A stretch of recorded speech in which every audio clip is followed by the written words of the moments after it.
Miami looks like a playground. Sun, yachts, neon skylines built for outsiders. But behind the parties and postcard views, a very different game has been playing out for decades. While most people chased nightlife and headlines, a small group of black visionaries fought for something far more valuable: land. Not just houses, but blocks. Not just visibility, but control. In a city designed to exclude them, they learned one rule fast: if you own the dirt, you survive the cycles. From historic power brokers who held property through segregation, to modern moguls who broke into the most guarded islands in America, these are the men who quietly reshaped Miami from the ground up. These are Miami's black real estate kings. Number 7. Rick Ross, the Star Island Disruptor. To understand the current landscape of black real estate in Miami, you have to start with the noise. You have to start with the statement purchases that signal a shift in the culture. For years, the ultra-exclusive enclaves of Miami, places like Star Island, Palm Island, and Indian Creek, were reserved for old industrial money and international oligarchs. But in recent years, a new wave of capital has crashed against those seawalls. Enter William Leonard Roberts II, better known to the world as Rick Ross. While his massive estate in Georgia, the Promised Land, gets all the headlines for its sheer acreage, his strategic maneuvers in Miami represent a different kind of power. In 2023, Ross dropped $35 million on a mansion on Star Island. Let's put that into perspective. Star Island is a man-made fortress in Biscayne Bay. It has fewer than 40 homes. It is a gated community within a gated community, accessible only by a single bridge guarded 24/7. Buying here isn't just a real estate transaction, it is an entry into a private society. Ross purchased the 12,400 square foot estate, which sits on nearly an acre of prime waterfront, to serve as a symbol. The property features 6 bedrooms, 9 bathrooms, and 100 feet of waterfront with a dock capable of hosting a mega yacht. But the real value is the dirt. In Miami, structures depreciate, but waterfront land on Star Island only moves in one direction: up. By planting his flag here, Ross joined neighbors like Ken Griffin and Sean Diddy Combs, disrupting the old Miami narrative. But Ross didn't stop there.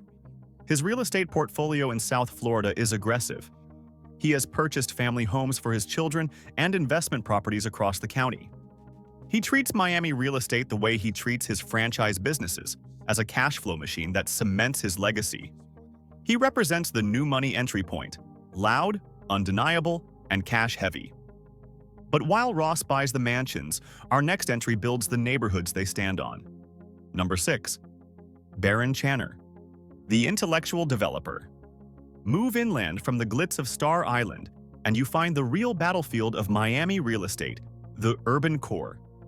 This is where the future of the city is being written, and Barron Channer is holding the pen. Channer is not a celebrity in the tabloid sense. He is a celebrity in the boardroom. As the founder of Woodwater Group, he represents the intellectual evolution of black ownership in South Florida. Channer's background is in technology and finance, and he applies that algorithmic precision to real estate development. He isn't looking for a quick flip. He is looking for long-term urban transformation. His work focuses on areas that have been historically overlooked or aggressively gentrified, places like Overtown and Liberty City. But Channer moves differently. Instead of letting outside developers come in and displace the community, he engages in what is known as intentional development. He was a key figure in the development of the Bachelor Building in Coral Gables, a project that blends high-end culinary arts with commercial real estate. This deal showed that a black developer could operate in the most affluent, historically exclusive zip codes of Miami. However, his most significant work lies in his advocacy and strategic positioning within the Urban League of Greater Miami. Channer understands that in Miami, real estate is politics. He navigates the complex zoning laws, the community redevelopment agencies, CRAs, and the city commissions to unlock value in land that others are afraid to touch. He is currently at the forefront of the conversation regarding the redevelopment of downtown Miami and the preservation of black ownership in the face of massive skyscrapers. Channer represents the technocrat class of real estate: wealth built on spreadsheets, partnerships, and a deep understanding of market macros. He is proving that you don't need a rap career to own the city. You just need to understand the code. Number 5. The Reeves family, the voices of the land. In Miami, if you control the narrative, you control the city. And for over a century, one black family has controlled the story while quietly amassing a portfolio of land that anchored the community during its darkest times. The Reeves family, owners of the Miami Times, are not just newspaper publishers, they are the guardians of black land tenure in South Florida. It started with Henry E. S. Reeves, a Bahamian immigrant who founded the paper in 1923. But it was his son, Garth C. Reeves Sr., who turned the family name into a real estate and power dynasty. Garth Reeves didn't just report on the civil rights movement, he bankrolled it. He used the profits from the paper to invest in land in Overtown and Liberty City when banks refused to lend to black people. During the era of segregation, Overtown was known as the Harlem of the South. It was a booming commercial district because black people were legally forbidden from spending their money on Miami Beach after dark. The Reeves family owned the land where the printing presses ran, but they also acquired commercial strips and residential lots. When Interstate 95 was built through the heart of Overtown in the 1960s, a deliberate act of urban planning that decimated the black business district, the Reeves family refused to fold. They held on to their assets. Today, that patience has paid off. The land in Overtown is some of the most sought-after development sites in the country, sitting just blocks away from the multi-billion-dollar Miami World Center. The Reeves family legacy teaches a brutal lesson about Miami real estate, holding power. By refusing to sell during the crack epidemic of the 80s and the stagnation of the 90s, the family ensured that they would be part of the conversation when the skyscrapers finally returned. They proved that in real estate, time is the ultimate equalizer. Number 4. Otis Pitts and the Tackleseat legacy. The Rebuilder. While the Reeves family held the land, Otis Pitts was the man who rebuilt it from the ashes. To understand his placement on this list, you have to understand the Liberty City riots of 1980. After the acquittal of officers and the beating death of Arthur McDuffie, Miami burned. 18 people died, and property damage exceeded $100 million. The economic heart of the black community was incinerated. Most developers saw a war zone. Otis Pitts saw a blueprint. Pitts was not a billionaire in the traditional sense, but he was a rainmaker who controlled millions in development capital. He founded the Tackleseat Economic Development Corporation, TEDC. He didn't just build housing, he built economic engines. He was the mastermind behind the Edison Plaza, the first major shopping center built in Liberty City after the riots. This deal was legendary. Pitts convinced major insurance companies and banks, who had redlined the area for decades, to invest millions into a neighborhood they were terrified of. He leveraged the guilt of the establishment and the grit of the community to secure the financing. He didn't stop at shopping centers.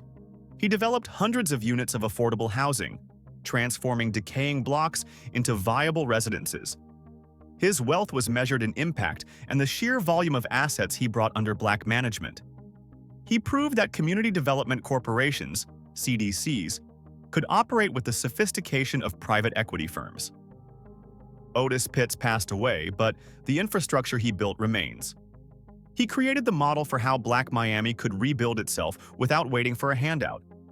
He showed that the most valuable real estate isn't always on the ocean. Sometimes, it's the land that heals a broken city. Number 3. Alonzo Mourning, the hometown hero. In the world of high-stakes real estate, there is a distinct difference between the person who plays the game and the person who changes the rules. Alonzo Mourning decided to do both.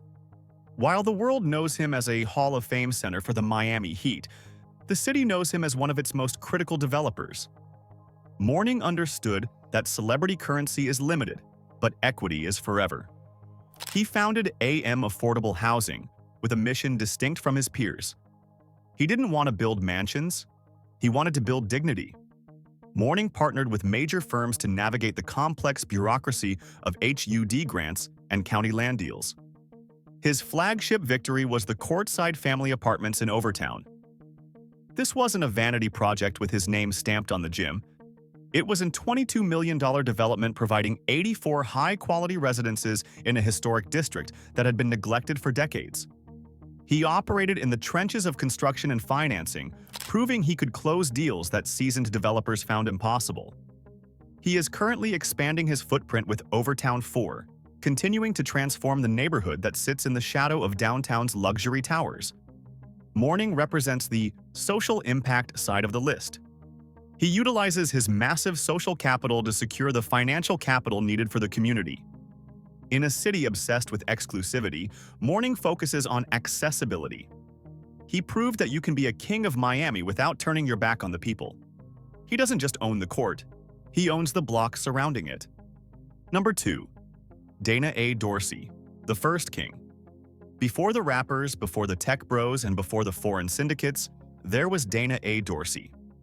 If you want to talk about the king of Miami real estate, you have to bow to the man who did it when it was legally dangerous to do so. D.A. Dorsey was Miami's first black millionaire. Born in 1872, he came to Miami as a carpenter with a fourth-grade education. But he had a genius-level understanding of leverage. During the Jim Crow era, black people couldn't buy land in white neighborhoods, and they couldn't get loans from white banks. So, Dorsey built his own bank. He started by buying small parcels of land in Colored Town, now Overtown, for pennies. He built rental housing for the black workers who were building the luxury hotels on Miami Beach. He took every dime of rent and bought more land. He expanded into Liberty City, literally developing the land that would become the heart of the community. But his crown jewel, the purchase that makes him a legend, was Fisher Island. Yes, that Fisher Island. Today, Fisher Island is the wealthiest zip code in the United States. It is accessible only by ferry or helicopter. And in 1918, a black man owned it. Dorsey bought the island with the intention of building a luxury resort for black people, a place where they could enjoy the ocean without harassment. Unfortunately, the racism of the era made it impossible to transport materials and secure the necessary permits to build his vision. He eventually sold the island to Carl Fisher, but the fact remains, a black man held the deed to the most valuable piece of dirt in the South. Dorsey didn't just own islands, he owned schools, hotels, and the library. He donated the land for what is now Dorsey Park. His legacy is the foundation of black wealth in South Florida. He proved that even when the laws are written against you, land does not discriminate. It appreciates for whoever holds the deed. This is a crucial lesson. Dorsey understood that real wealth isn't about income. It's about holding assets that history can't erase. If you want to understand the strategies of building generational portfolios like the Dorsey family, I've tagged a list of essential real estate and wealth-building books right here on the screen. These are the blueprints for turning labor into legacy. Number 1. R. Donahue Peebles, the billionaire titan. And now we arrive at the summit. The man who didn't just navigate the system, he conquered it. He is the most successful black real estate developer in American history. His name is R. Donahue Peebles, or simply Don. Don Peebles is not just a participant in the Miami real estate market, he is a market maker. His estimated net worth fluctuates, but his portfolio manages billions in assets. He is the CEO of the Peebles Corporation, a company that has developed iconic properties in New York, Washington, D.C., and Boston. But his conquest of Miami is where the legend was cemented. The story begins in the late 1990s. Miami Beach was booming, but it was a closed club. No black developer had ever built a major oceanfront project there. Peebles set his sights on the Royal Palm Hotel, a historic property that had fallen into ruin. Through a masterful display of political maneuvering and financial engineering, he beat out some of the biggest developers in the world to win the rights to redevelop it. He built the Royal Palm Crown Plaza Resort, a $200 million project that shattered the glass ceiling of South Beach. He sold it years later for nearly $130 million, setting a record for the highest price per room ever paid for a Miami Beach hotel at the time. But he didn't stop there. His masterpiece was the Bath Club. The Bath Club was an exclusive, members-only social club in Miami Beach. For decades, It had restricted membership based on race and religion. It was a symbol of segregation. Don Peebles didn't just join the club, he bought it. He acquired the property and transformed it into ultra-luxury condominium residences and a private club that redefined elegance. He took a symbol of exclusion and turned it into a symbol of black excellence. The residences at the Bath Club sell for millions, housing celebrities, CEOs, and the global elite. Peebles operates with a specific strategy. He targets public-private partnerships. He finds undervalued government assets, uses his political acumen to secure the rights, and then builds massive value. He is currently eyeing even bigger projects, constantly criticizing the lack of minority contracts in major developments and pushing for economic equity at the highest levels. His lifestyle matches his resume. He moves between homes in Coral Gables, New York, and the Hamptons. He is a power player in national politics, a fundraiser for presidents, and a mentor to the next generation of developers. What makes Don Peebles the undisputed king is not just the money, it is the scale. He builds skyscrapers where others build houses. He changes skylines. He proved that a black man could come into a city known for its cocaine cowboys and sun-bleached segregation and beat the establishment at their own game. He owns the history. He owns the luxury. And in a very real sense, he owns the future of Miami. From Dana Dorsey's impossible land grabs in the early 1900s to Don Peebles turning symbols of exclusion into assets of power, this story follows one constant rule: land outlives trends. These men didn't just buy property, they bought time. They held through riots, redlining, and reinvention, and when Miami exploded, they were already standing on the foundation. Some built quietly, others made statements. But all of them understood that in this city, the real flex isn't the mansion. It's owning the ground beneath it. Which story hit you the hardest? Did we miss a Miami legend? Subscribe to Black Status for more deep dives into how real power is built, city by city.